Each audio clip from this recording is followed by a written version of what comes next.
if you're all really spread out, shy people in the back, or it's like the school bus, that's where the cool people are.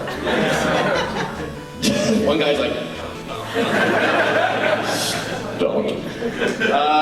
Hey, morning everyone. So, I've never been to Portland, the Retro Gaming Expo ever, and I've never been to Portland. So being here is actually like really cool because I've heard about the Retro Gaming Expo for so long, and I've always wanted to actually be here, and I spent a lot of money, which is more or less the purpose of the con. So, and are you guys all from the Portland area then? Or? Yeah? Oh, awesome. You guys are a nice city. Yeah. It's really nice. I went to Round Control, the like barcade things. Yeah, all the old people are like, yeah, and all the kids are like.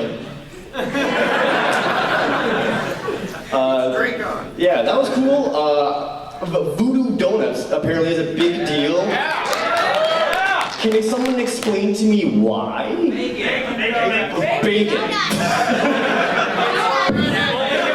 No one-word answer. Why is Voodoo Donuts a big deal? Bacon. So is it like a donut wrapped in bacon, or? It's a maple bar with bacon on top. It's a maple bar with bacon. Maple bar with bacon just on top of it. Just draped right over it. That's not a donut, that's a sandwich. Oh, yeah, I was there at like, on Friday night, it was like 12:30 at night or so. There's a line out the door. For donuts, which is like typically reserved as a very breakfast food. And there's a line out the door at 12:30 at night because people want, I guess, bacon donuts. And the donut that looks like a penis. Let's be honest. Also a real thing. I also saw, I watched by this movie theater, and it blew my mind because I've never seen anything like this. I stopped and I had to get a picture taken, but it was a marquee theater. Just boom, every Sunday night from 8 to 11 p.m. hentai. And my only reaction was I stopped and I went, every Sunday? When am I moving to Portland? Please do. Well, it's also got me wondering, like, would people actually show up for that? It's either like a crap ton of people and it's hilarious, or it's very few people who don't want to make eye contact with each other. Ideally, I would go to it every Sunday and I'd be the only person going, yeah, I'm here for the plot. You're pretty bonkers. So those are like the big things that I saw, and I was like, I've never seen anything like that anywhere. It was really cool. So normally what I try to do at these panels is I always try to make a new video and have it like premiere at these panels for everyone. That way you guys have a reason to get up at this early in the morning to come see me. But I don't this time, because the one video I had prepared I already showed just a couple of days ago on my channel, which I don't know if you saw, was the top 10 bees in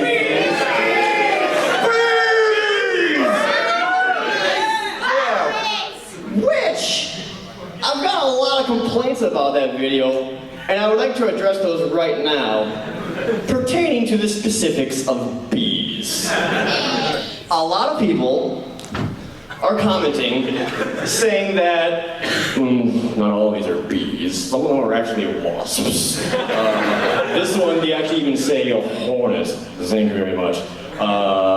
This list is fake and gay. And then, like, well, I have a couple of counter arguments to that. I mean, yes, bees, wasps, and hornets all are different because wasps and hornets are carnivores and bees are not. But if you were walking in the forest and suddenly a swarm of flying black and yellow striped things with stingers come at you, do you run away going, hornets? Or do you go, bees? Everyone, yeah, you go, bees. It's like saying a cat. There are many different breeds of cats, but they're all called cat.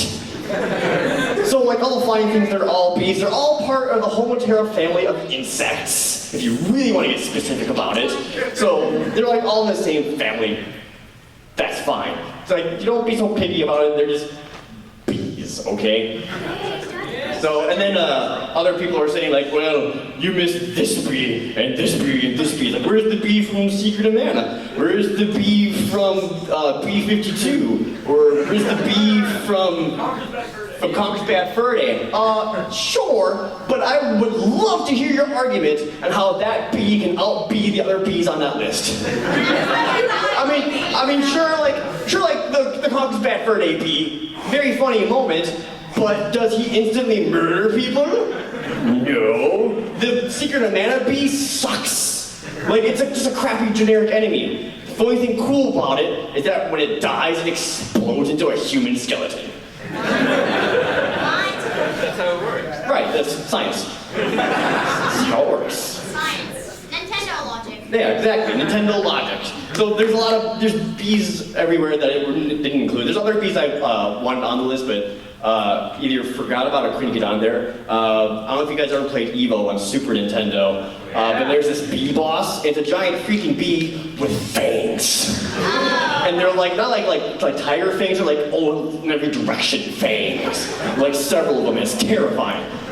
There's also an old skateboarding game called 720, or 720 degrees, whatever you want to call it. I played this a lot at a roller rink, if I can date myself here. I didn't skate because that's stupid, so I played the skateboarding arcade game they had. It was called 720, and basically you kind of like start in like a hub area, and you have to like either skate to like the different challenges areas or the different ramps or whatever. And if you waste too much time in the hub area, a swarm of bees starts chasing you, forcing you to move, and you take the form of objects to kill you.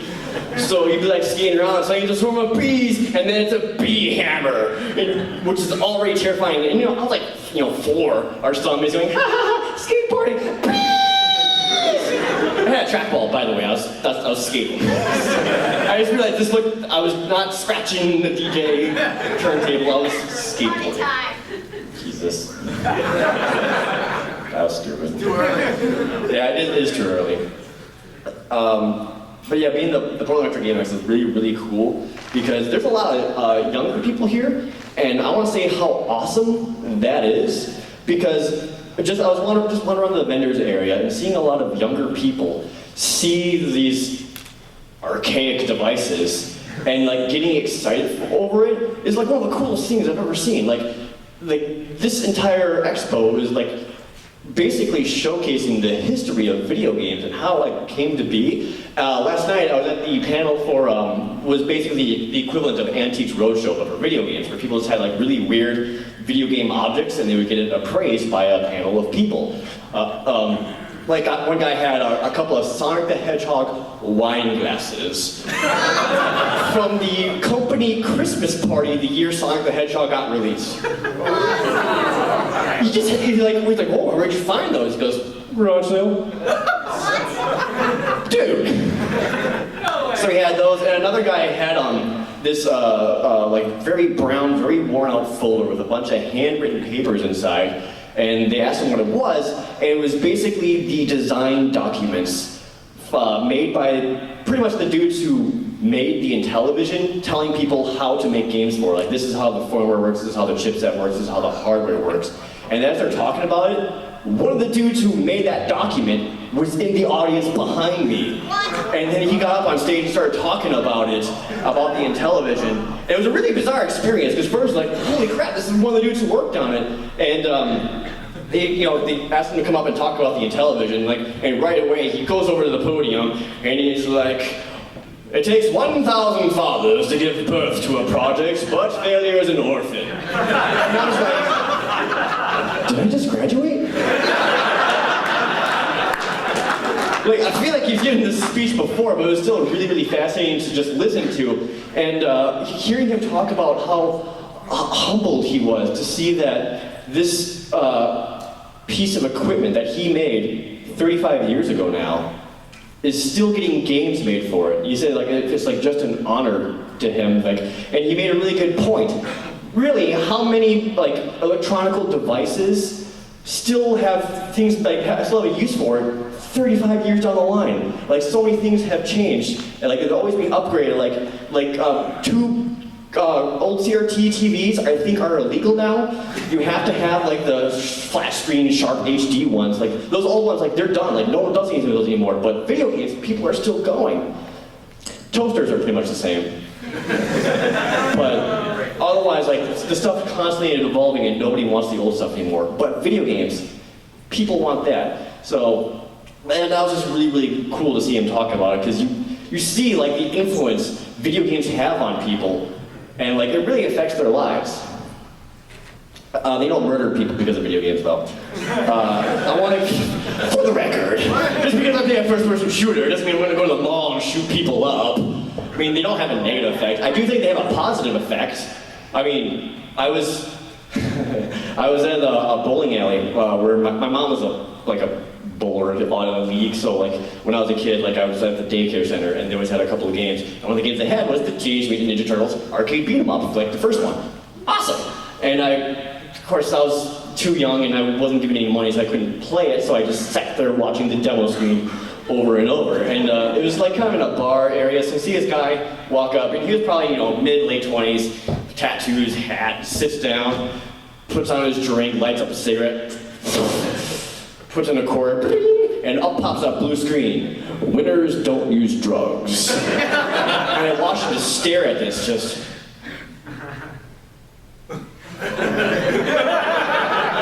For like a good 30 seconds. And then he puts his cigarette out, pours his drink onto the carpet, and just gets up and walks away. And I was like, holy crap. Teenage Mutant Ninja Turtles just saved that man's life. Like, he's gonna go home and really think about what he's done. He's not a winner, he's using drugs. I'm a winner because I don't use drugs, and he forgot to hit the start button.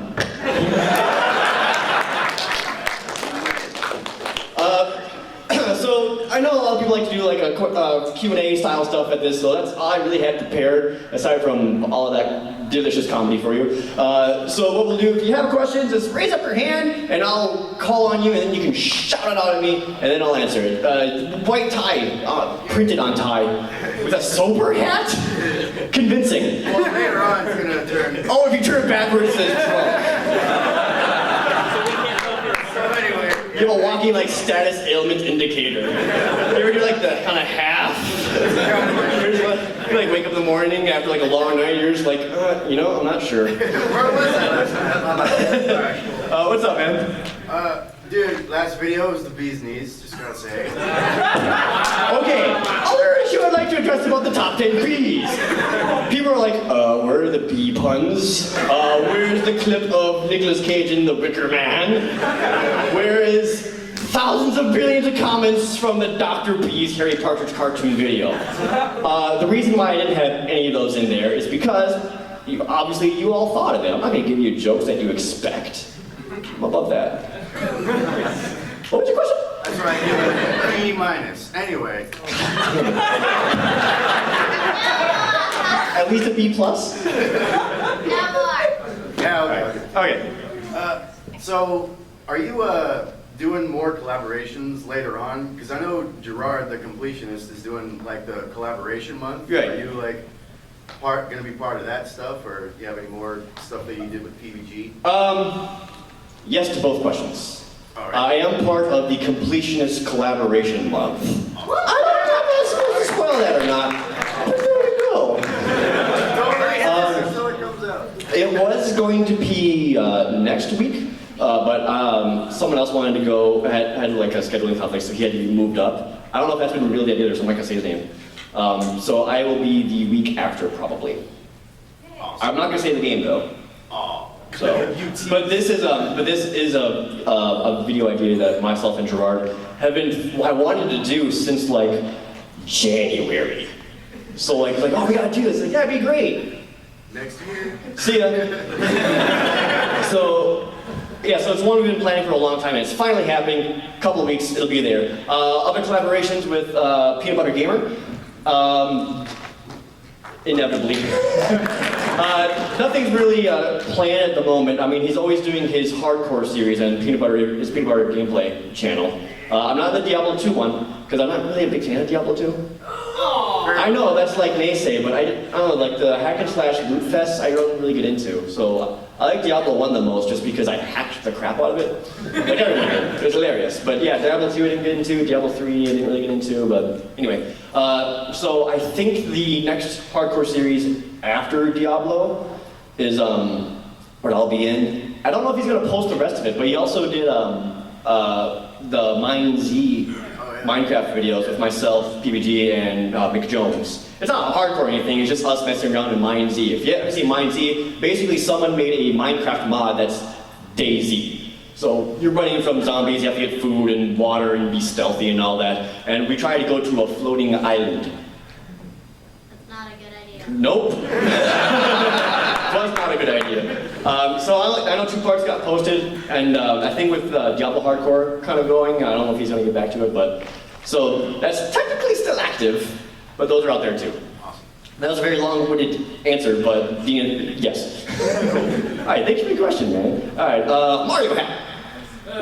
Yeah, I'm just curious. When you first heard of the Nuzlocke challenge, what was your first reaction to it? Like, were you expecting it to be as hard as it was, or were you just expecting it to be like minor challenging, from playing it through to normally? My reaction to the Nuzlocke challenge, the first time I ever heard of it, or first time doing it? The first time you ever heard of it? First time I heard of it, I'm like, that's stupid. How are you supposed to EV train and breathe for your IVs and, read your team set? I actually like the idea of like the self-imposed rules, because that can make a lot of games fun.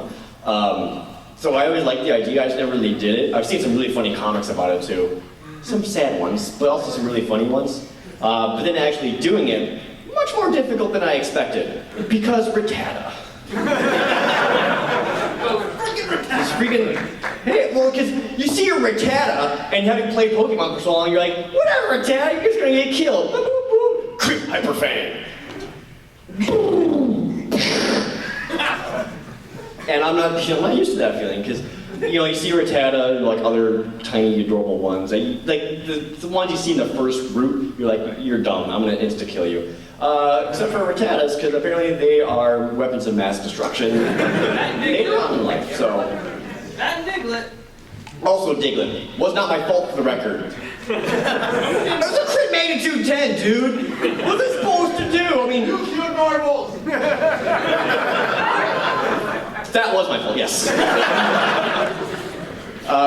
But in my head, I was like, oh, Chris, just water gun Diglett's free experience points.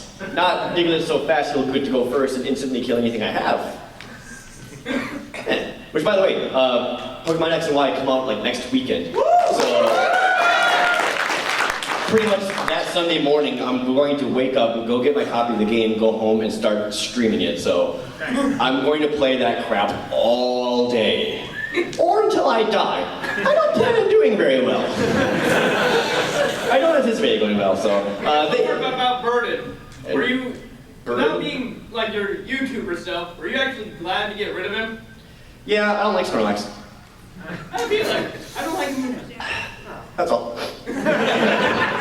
Yeah, no, I don't like Snorlax. I don't think he's very interesting. The only thing he's used for is, a shield. Right, which he took that burden on him. And every time I play Pokemon, I always have basically someone who I just jam my HMs into. Like, I played through, I beat Black 2 on my flight over here, and I had a Pelipper that I named Surf and Fly. Guess what moves he had?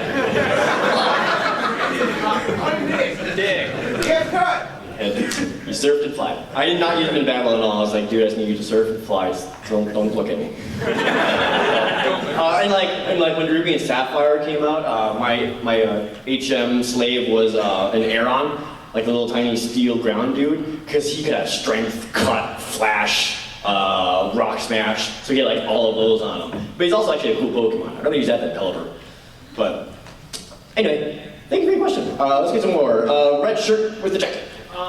Yeah, I think you pretty much just answered my question, but are you going to be doing, you're just going to be going straight into a Nuzlocke of X and Y? Yep.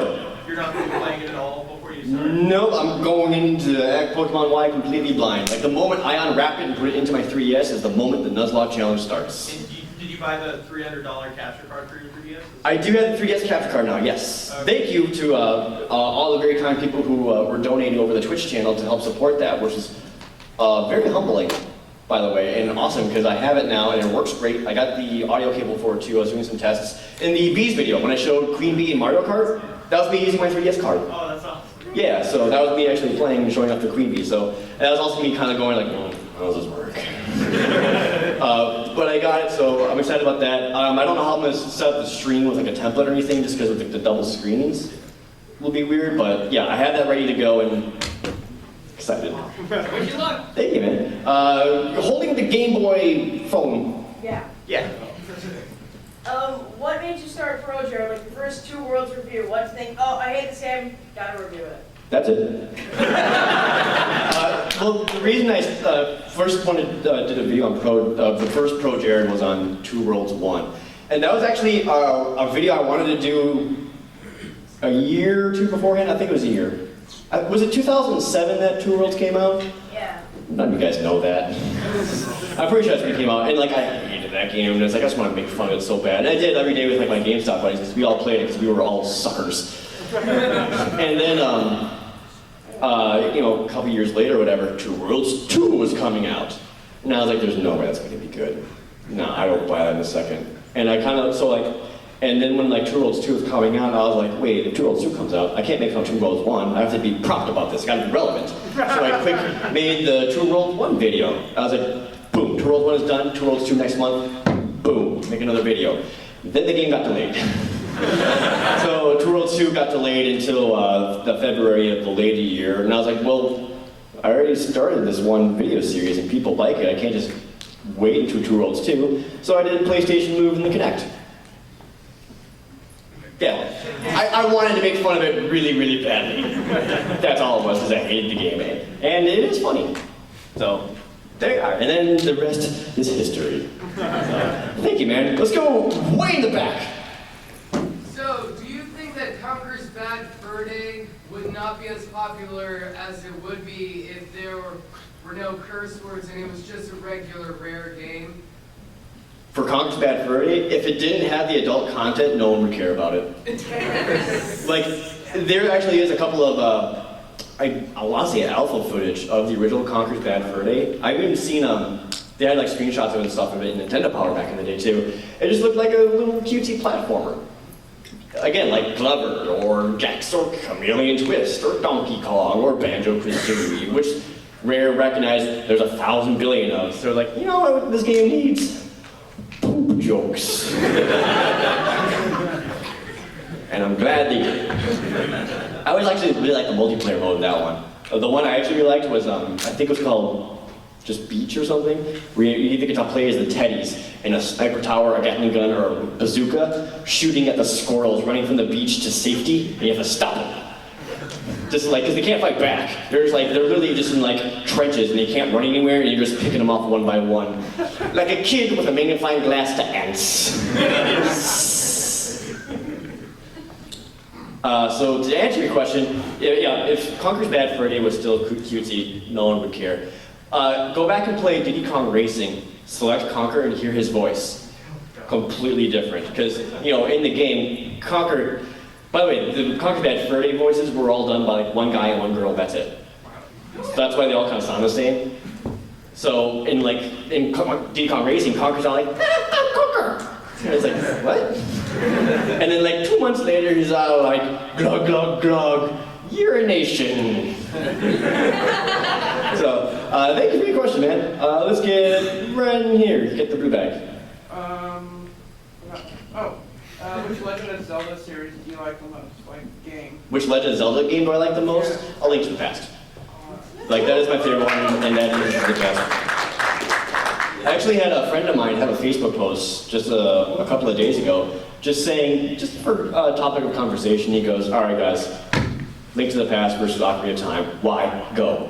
And one of the things I said is, I was like, I prefer Link to the Past because a lot of things that Ocarina does that everybody loves, they got from Link to the Past. Replace Ocarina of Time's future with Link to the Past's Dark World, and you have very similar games. Like, even a lot of the items in Ocarina of Time were taken from Link to the Past. Like, everyone loves the hookshot in that game. Link to the Past. Of course, Ocarina of Time got to do more things that you couldn't in Link, like with the different boosts and stuff, which was cool. But yeah, I love Link to the Past. I feel like that one was harder to get the secrets, because like you had to do a lot more experimentation. Where Ocarina of Time, they're a little more prompted. Like you're running around Hyrule Field and there's just a boulder there that looks like it could explode. And you're just kind of like, Well, oh, heart piece. Yeah. So, yeah, that's what I would say. I like to pass more. Also, what Pokemon game do you enjoy the most out of all of them? Which my favorite Pokemon game? Yeah. I really like Soul Silver and Heart Gold. Yeah! Those are my favorite ones. And that actually is the one that I played the most, had the most hours in. That's where my current Supreme Bug team is located. I mean, I still have all my versions. I have Blue, I have Silver, I lost Sapphire. I don't know where it went. I found it while I was trying to find Fire Red, and then I couldn't find Fire Red. Like, well, let's play Sapphire. Then I couldn't find Sapphire. I have no idea. But yes, Soul Silver I really like, just because, I mean, being a remake of Gold and Silver, which are already really good, helped, and had, you know, Pokemon I was familiar with, so I knew how, like, what team I wanted already, and whatever. Plus, they follow you around. It's so cute. And a little Caterpie is all behind me. And I was like, come on, buddy, keep up. You're getting fat, come on. I loved it so. And the Pokewalker. I had for the longest time, I had a Wooper in there. Wooper, by the way, hilarious Pokemon. Like, first time I saw Wooper when I was playing Silver, I laughed my ass off because he has a stupid face. It's like his beady eyes and just like a straight line smile. So basically, like, imagine wandering around and like there's a little critter with like a beaver tail, no arms, just going. I'm just like, we're friends now. Wooper and Krabby are my favorite water Pokemon, by the way. I'll throw that out there. Go. Thank you for your question, man. Proto Man, what's up? Concerning the Earthbound series, what are your thoughts on Mother 4? On Mother 4, the fact that it doesn't exist. I mean, alright, real talk, I'm not that big into Earthbound.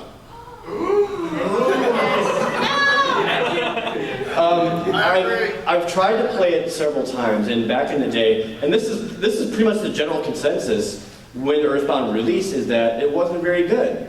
Because when Earthbound came out, we were used to games like Secret of Mana, Secret of Evermore, Chrono Trigger, Final Fantasy VI, like these amazing games, and Earthbound comes out and it's primitive in comparison.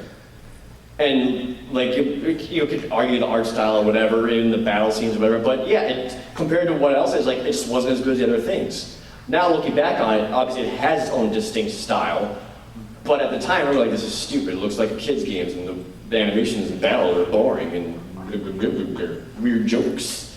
So I never really got into Earthbound, and I tried playing it again like 2 years ago. I got up to the Saturn Village before I got distracted by other stuff.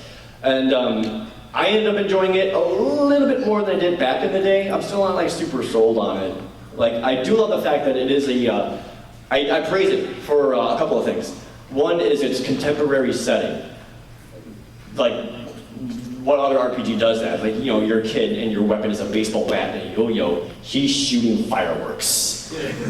That's unique. Off the top of my mind, I can't think of any other game that does that. And the other thing that it does that I really liked was the speed numbers. With the hit points where you get damage, you don't just instantly die, like the numbers start rotating down. So like if someone dies, if you hit the A button fast enough and get to a cure, you can like cure real fast, and like where the number stops will then go up. So if you move quickly, you can like save someone from dying. That's actually really cool. But my counter argument to that is that Earthbound uses so many words in its text to describe your attacks that they can like work against you, and it's kind of a jerk move. So I like it for those two things, but yeah, otherwise Earthbound, not huge into it. Didn't play Mother 1, didn't play Mother 3, Sorry, man. So, thank you for your question, though. I don't get to talk about that a whole lot. Right up front here. This thing. Are you gonna make a part 2 of how to make Slender not scary? A part 2 to how to make Slender not scary? Yes. I don't know, I feel like part 1 kind of covered it. Very not scary. I thought about maybe doing it for something like Outlast or Amnesia, A Machine for Pigs, like the more recent horror games. But I feel like the Slender craze kind of waned a little bit, which is fine. I mean, it was like a flash in the pan, it was really big. And I mostly just did that video because I played the Slender game, I thought it was stupid. And I wanted to make fun of it, like Two Worlds. So I did. So, and that's basically all it was. And like, I just kind of did that as like a little one-off joke. And it turns out 5 million people like it. Which was cool. I mean, it got me a lot of exposure, so. So yeah, follow-up, I don't know, because I would say probably not, because I really don't think it would be nearly as funny. I don't have as many ideas. Unless like an all-new Slender game that does stuff completely different. I don't think that's going to happen, but, so, I'll say probably not, though. Thank you for your questions, though. All right, let's go over here. Cat eaters. Are you bringing back Nuptup for X and Y? Am I bringing back Nuptup X and Y? No. Because I don't want to start that game with a god already on my side. I don't want to guarantee victory, you know? And plus, you know, the kind of concept going into X and Y is that I don't know anything about it, and just having that familiarity with me will give me too much of a safety net. So I'd rather get all new weird things that no one has seen before, no one knows what type they are, no one knows what moves they do, or whatever. I'm much more interested in that. But when I inevitably fail my Nuzlocke and Y, I'm going to start over in it and just play like a normal game, and then Nuptup will be forever preserved in either Pokemon Y or the Pokemon Bank. So that's why I beat Black too, so I can start transferring her up. So, as her piece of data will live on forever. Thank you. Let's go right here, man. How'd you get your name ProJared? Are you just like really egotistical or something?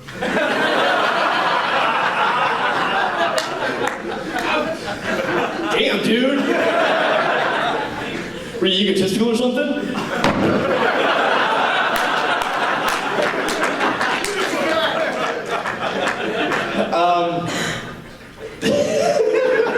That's funny. Well, it started off as, because the way I wanted to do my reviews, I didn't want to just go up there and be like, you know, like Drew Rose, like, this game's bad, isn't it stupid? It's poopy ass garbage. I didn't want to do that. I actually wanted to give very specific reasons as to why it works, why mechanically it does not work, and through like game design, why it is flawed. And so I was like, I want to give like a very professional opinion on it. ProJared. I mean, I had professional for a while, and I was like, that's a lot of syllables.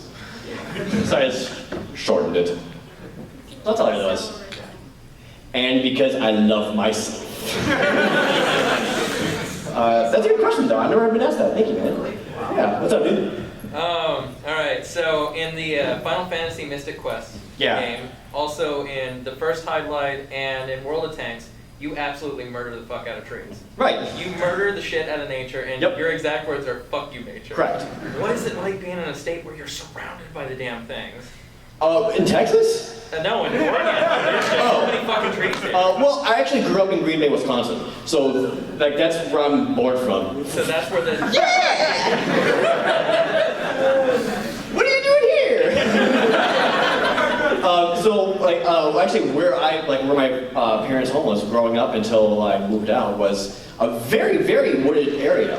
It was on a street called Forest Meadows Court.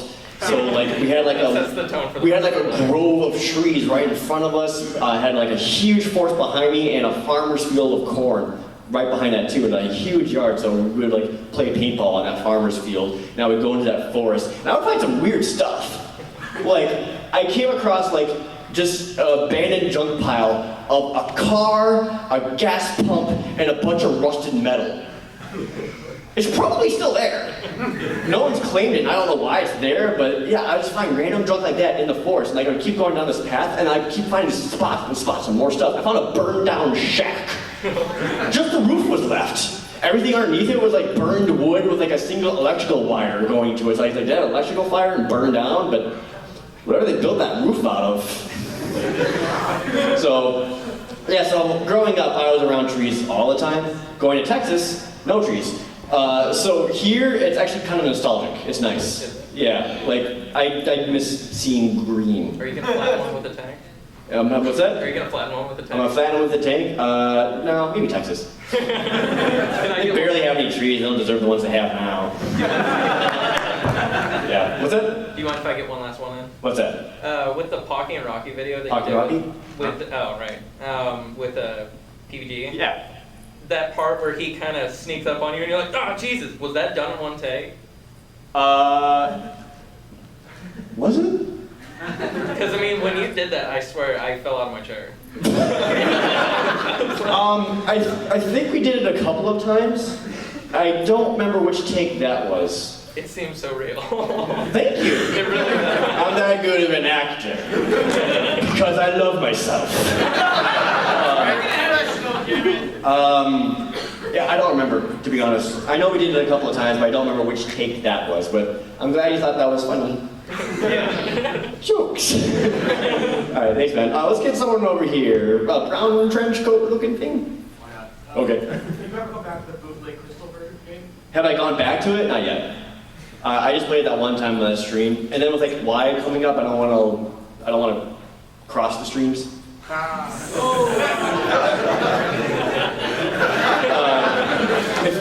If you guys haven't seen this, I actually want to make a YouTube video out of it because it's probably up sometime next week because I think it's really funny.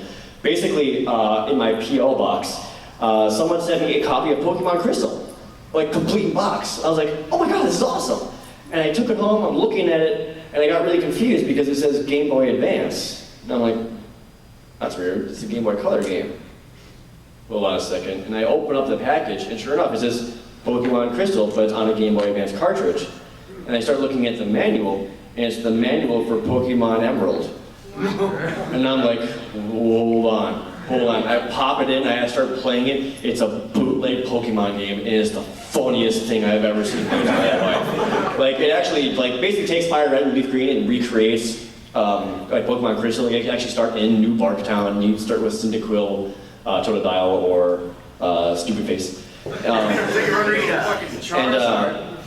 And like the Pokemon you see in like the random battles, no sense. So I was playing it, and the very first thing I saw was it's a level 3 Eevee. And I'm like, what the crap? Why Pokeballs? Come back! I was like, that was weird. And I was like, that was really bizarre. Was it a glitch or whatever? And I start walking to the next town. Level 4 Charizard. And I was like, run! And talking to people, they use a mixture of English, Italian, and Spanish. So you'd be talking like Professor Birch at the beginning, and he's like, are you a boy or girl? And I'm like, I'm a boy. He's like, what is your name? I'm like, well, my name is Jared. And he says, Jared, Ace, your name is? And I was like, what? And then he's like, well, I'm very glad you're here. Welcome to the world of Pokemon. I would like to teach you the move Soft Boiled. In the world of Pokemon. And I was like, wait, what? Go back. Do you want to teach me Soft Boiled? Just like right at the beginning. And then like you get into a battle, and like the Pokemon sprites, from your point of view, you come in, and they're looking at each other. But not in that game. They look the opposite way. So like every battle, they're just... Cyndaquil, remember? They would do that, like the sprite would quick turn around, do the attack, and then go back. They're all super shy about fighting. So, yeah, it's the funniest thing. I'll have a video of it soon, but will I go back to it? Not while Y is going on, though. Super funny, though. Thank you, though. All right, sorry going through questions a little bit faster because I'm running out of time. We'll get you, sir. Sort of on that note, what do you think is probably the weirdest, most obscure game that you've got? The weirdest, most obscure game that I have? Yeah. Man, I don't know. It's hard to tell what's obscure anymore. Just because like so many things are being covered now and talked about. Just like a random system or something. A random system? Oh man. Man, I don't know. All my stuff's mainstream. Actually, I want to do a video on it, but I do have Odyssey 2.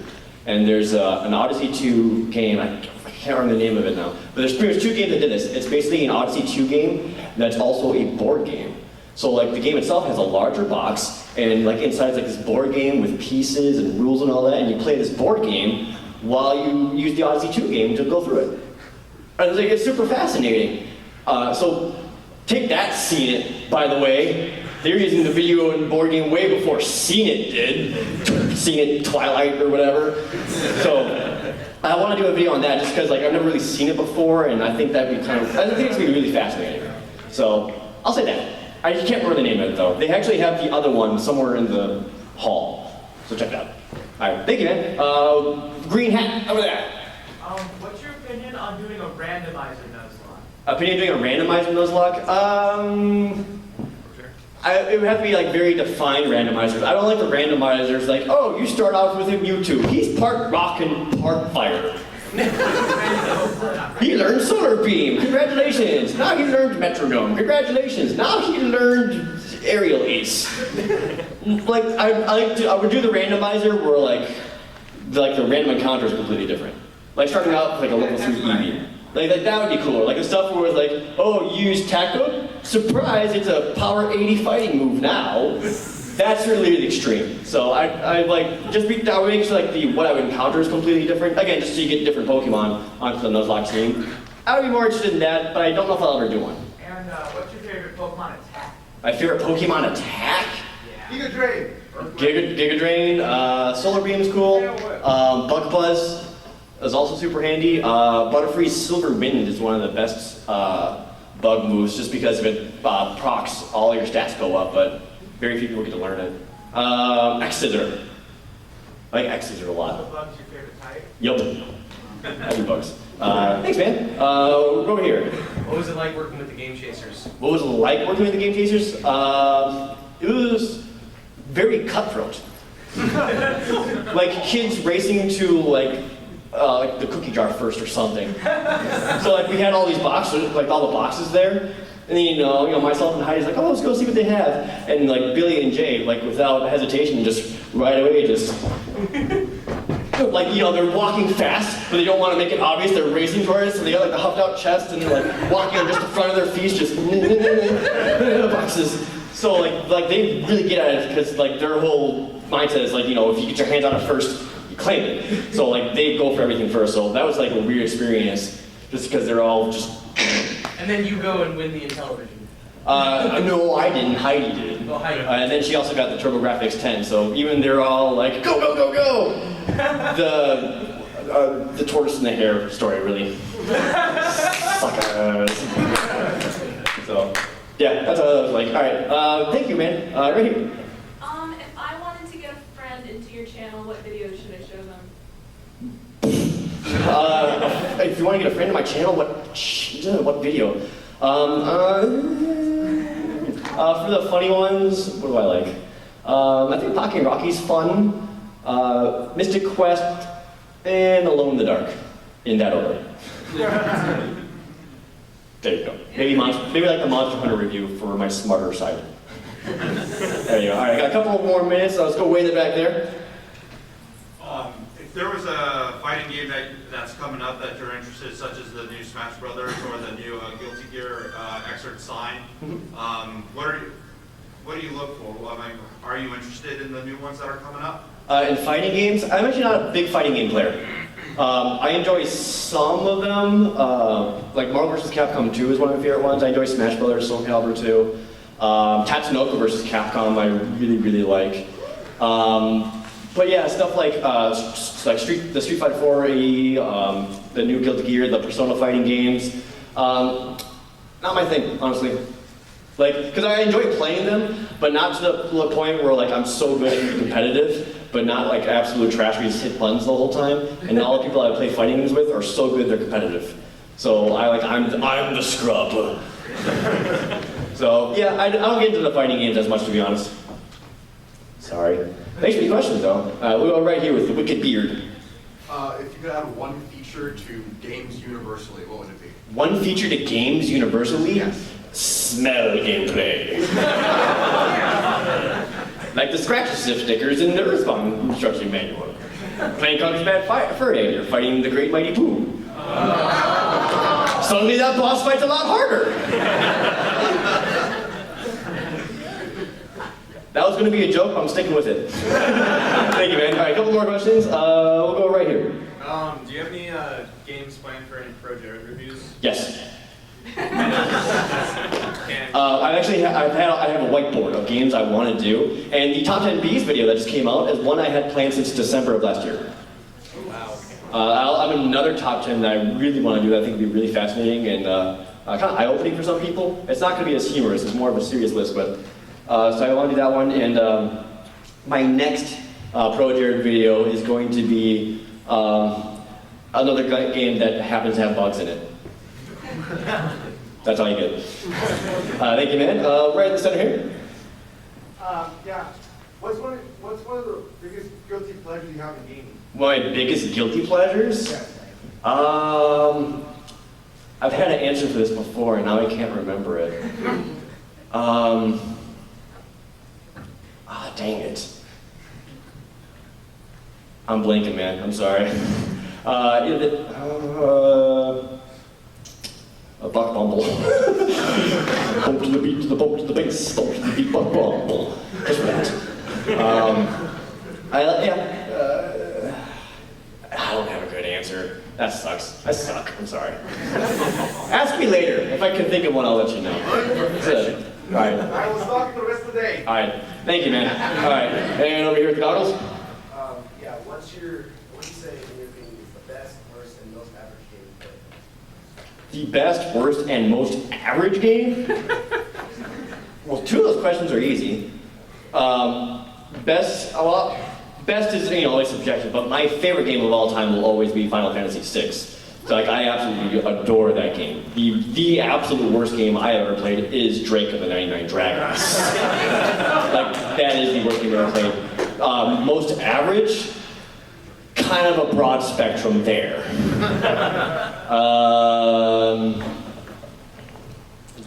Dude. 80% of the NES library, 80% of the Super Nintendo library, just all average games. If you pick one out of a box, it's probably average. Yeah, that's harder to narrow down, but thank you. All right, got time for just 2 or 3 more questions, so we'll go here. Have you ever played a Pokemon Mystery Dungeon game? I played one of the first ones. I thought it was okay. I was hoping for a little more strategy behind it. Because I always wanted the idea of a Pokemon game where your attacks had tile ranges and arcs and stuff. To me that's really cool. And I really like seeing Mystery Dungeon do that, but I never really finished it because it got too repetitive and whatever. So I played one of the first ones and that's it. Alright, so one more question. Let's make it good and we'll go. You've had your hand up for a while. We'll go there. If you had the opportunity to be one video game character for a day, who would it be and why? An opportunity to be one video game character for a day? Yeah. Big Boss. Oh yeah! Because he's the man. You get a wicked beard, a sweet eye patch, you smoke cigars and look really, really cool. Pretty sure he could kill anyone you want with just his hands. Proficient with a knife, proficient with all kinds of weapons. He beat an astronaut with a flamethrower by shooting him with a gun. He can withstand bee attacks. He's taken down multiple equivalents of Metal Gears, and I wish he was my dad. So, I'll go with Big Boss. Cool. All right, guys, that's all the time I have left. So, thank you very much for coming. I really appreciate it. Really nice seeing all of you guys here. Enjoy Portland Retro Gaming Expo.